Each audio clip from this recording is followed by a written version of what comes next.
Rezim Jokowi diprediksi bubar sebelum 2024. Pencapresan Anies Baswedan oleh Nasdem berimplikasi goyahnya kekuatan istana. Anies Baswedan yang diprediksi mudah disingkirkan, ternyata sangat kokoh. Sehingga upaya KPK untuk mentersangkakan Anies hampir dipastikan gagal. Selain karena Anies memang terbukti tidak korupsi, juga berbagai konspirasi jahat pihak penguasa makin terbongkar sehingga membangun perlawanan rakyat. KPK tidak bisa memaksakan terus rekayasa membidik Anies karena sudah ditelanjangi publik.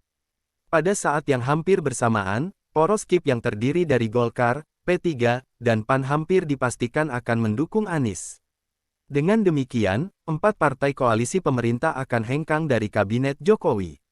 Dengan hengkangnya 4 partai dari Kabinet Jokowi, hampir dipastikan Kabinet Jokowi goyah, bahkan bisa jadi akan bubar. Jika akan tetap dipaksakan, maka tidak akan efektif dan terjadi saling curiga-mencurigai. Sebenarnya, dengan keputusan Nasdem mencapreskan Anies, secara batin Nasdem sudah berbalik haluan dari pemerintahan Jokowi walaupun secara lahir masih bergabung. Sekarang rencana jahat rezim untuk menyingkirkan Anies dan mengulangi kecurangan lagi seperti di tahun 2014 dan 2019 semakin sulit.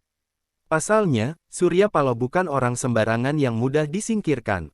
Dengan dipercepatnya deklarasi pencapresan Anies, Surya Paloh dinilai oleh para pengamat bukan saja sebagai langkah yang berani, tapi juga cerdik.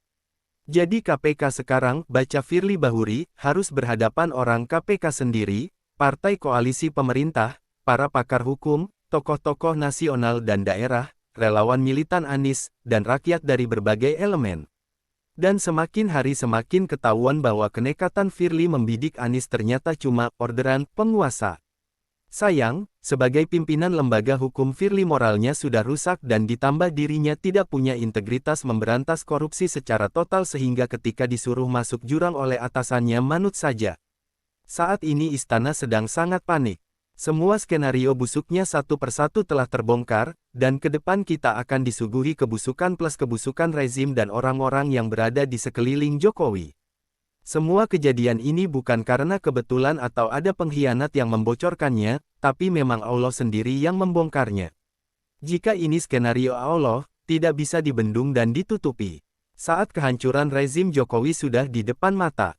Kasus-kasus berat yang terjadi di rezim Jokowi adalah indikator keruntuhan itu, mulai dari kasus KM50 yang menewaskan 6 laskar FPI, kasus terbunuh NIS 894 petugas KPPS secara misterius, terbantainya 9 orang di kerusuhan 21-22 Mei tahun 2019, terbongkarnya kasus Brigadir J dan Verdi Sambo, terkuaknya kepalsuan data Jokowi baik silsilah keluarga, latar belakang orang tuanya, sampai ijazahnya yang dicurigai palsu, dan kasus yang sangat berat adalah tragedi pembunuhan di Stadion Kanjuruhan, Malang di mana lebih dari 220 orang mati karena gas air mata dan terinjak-injak.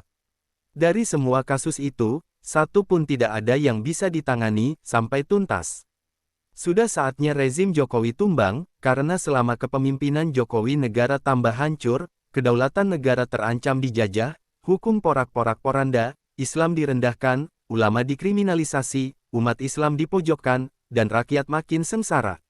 Semoga Allah segera memberikan pertolongannya. Amin ya rabbal alamin. Bandung, 12R.